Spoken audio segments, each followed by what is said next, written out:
નમસ્કાર, મનોમંથન ન્યૂઝમાં આપનું સ્વાગત છે। છોટાઉદેપુર જિલ્લાના પાવીજેતપુર તાલુકાના અતિ ઊંડાણ ગામની અંદર જીવના જોખમે અભ્યાસ કરવા જતા બાળકો।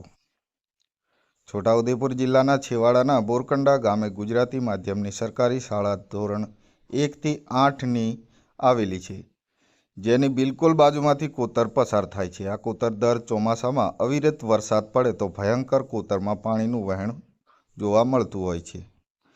જો આવા સમયે શાળામાં આવવાનો સમય કાં તો છૂટવાનો સમય હોય અને બાળકોને કોતર પાર કરીને જવાનું હોય તો તે ભણતા બાળકો માટે જીવનું જોખમ સાબિત થાય તેમ છે।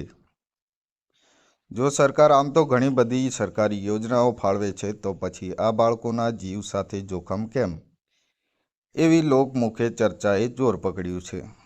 મનોમંથન ન્યૂઝ, પ્રીતમ કનોજિયા, પાવીજેતપુર।